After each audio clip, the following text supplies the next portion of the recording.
Morning students. So we can start our fifth module, and the syllabus includes tunnel engineering, tunnel section classification, tunnel surveying, alignment, transferring center, grading to tunnel, then tunnel driving procedures, then tunnel lining, ventilation, lighting and drainage of tunnels.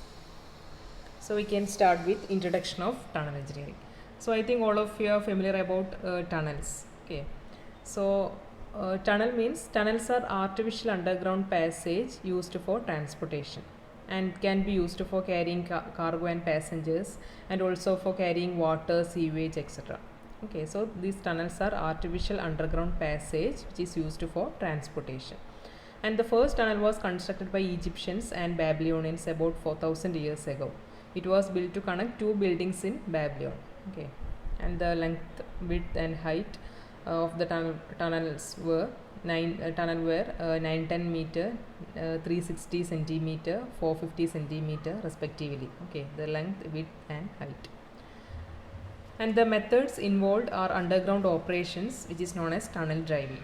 And when we are driving a tunnel, our surface will not be disturbed. Okay, so next we can discuss what is the need of a tunnel, or what are the objectives of tunnels.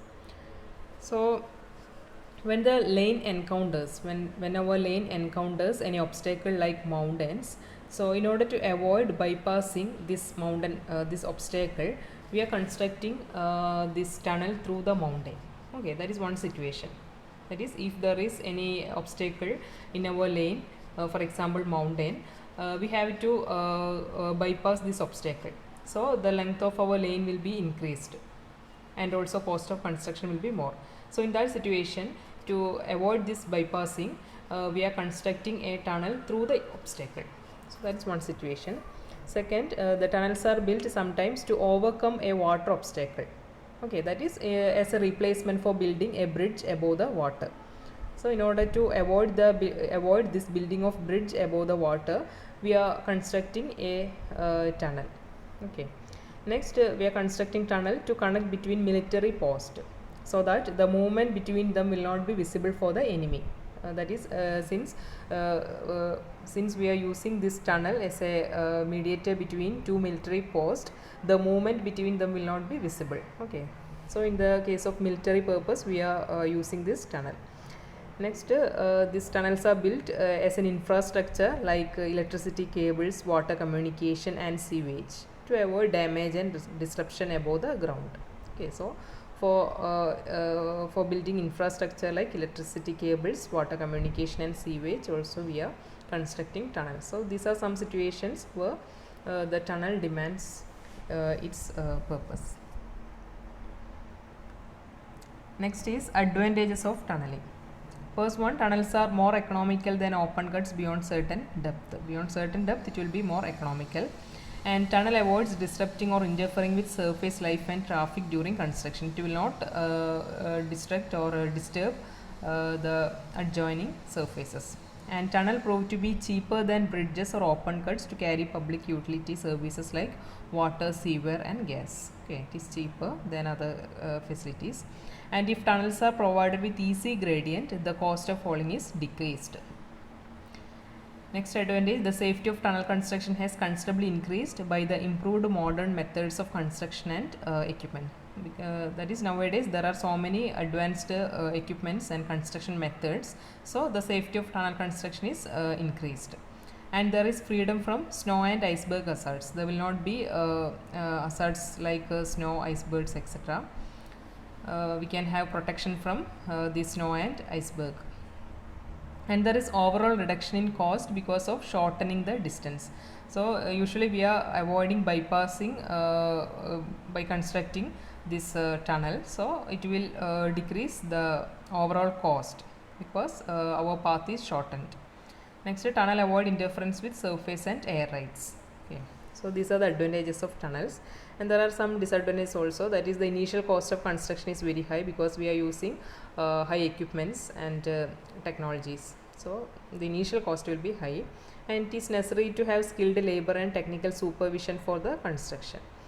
And it takes long time for successful completion of a tunnel under normal condition. Okay, construction period will be high, and the construction of tunnel requires specialized equipments. So these are the disadvantages of tunnel. Next we can look through the classification of tunnel. First classification based on alignment. Based on alignment, it is classified as 4, that is off-spur tunnel, saddle or base tunnel, then slope tunnel, spiral tunnel. Off-spur tunnel means these are short-length tunnels to negotiate minor obstacles. Okay, so in order to negotiate minor obstacles, we are constructing short-length tunnel, that is known as off-spur tunnel. Next, saddle or base tunnel. These tunnels are constructed in valleys along natural slope. So that is known as saddle or base tunnel, constructed in valleys along natural slope. Slope tunnel means construction in steep hills for economic and safe operation. Okay, slope hills are usually constructed in steep hills for economic and safe operation. Next is spiral tunnel, and these spiral tunnels are constructed in narrow valleys in the form of loops of interior of the mountain so as to increase length of tunnel to avoid steep slopes. So in order to avoid steep slope, we are constructing the spiral tunnel in narrow valleys in the forms of loops. Okay, so these are the classification of tunnel based on alignment. Next, based on purpose, it is classified into two. First one, conveyance tunnel, second one, traffic tunnel. Conveyance tunnels means these are underground passage like a seaway tunnel, water supply tunnel, etc. For the passage of water and seaways, we are constructing tunnels, and that type of tunnel is known as conveyance tunnel, seaway tunnel, water supply tunnel. Then second type based on purpose is traffic tunnel. So these are used for transportation facilities. They are highway tunnel, railway tunnel, pedestrian tunnel, etc. Next is the classification based on type of material met within construction. That is, if the tunnel is constructed in hard rock, it is known as tunnel in hard rock, and if it is constructed in soft material, the tunnel in soft material, and if it is constructed in water bearing soil, it is tunnels in water bearing soil. So these are the classification of tunnel based on alignment, then based on purpose, and based on the type of material met within construction. Next we can look through the shape of tunnel. First shape is D or segmented roof section. It is suitable for subways and navigation tunnels, and here since it is in D shape, so this is the figure D section. Since it is in this shape, additional floor space and flat floor is needed for moving equipment. There is a need of flat floor for the movement of the equipment, that is D section. Next is circular section, and it is the cross section to withstand heavy internal or external radial pressure. So circular section is best for withstanding heavy internal or external radial pressure, and best theoretical section for resisting forces, circular section. And it has greatest cross section area for least perimeter, and example seaways and water carrying purposes, circular section. We are constructing the circular section. It will be having more resistance for forces. Okay, so this is DN circular section. Next is rectangular section. So it is suitable for hard roads and adopted for pedestrian traffic, and it is costly and difficult to construct. Okay, and it is bestly suited for hard rock, and usually it is constructed for pedestrian traffic, and this rectangular section is costly and difficult to construct. Next is egg-shaped section, and it is usually constructed for carrying sewage. Okay, I think you have studied in your environmental portion, that is the shape of sewer is egg-shaped, and it is effective in resisting internal and external pressure. Okay, so this is egg-shaped section. This is the practical example of egg-shaped tunnel. Okay. Next is horseshoe section, and it is semicircular roof with arched sides and curved inward. So this is horseshoe section. This is the practical example of horseshoe section, and the bestest shape for traffic purpose, and it is most suitable for soft rocks and carrying water or sewage, and most widely used for highway and railway tunnels. Okay, so that is horseshoe section.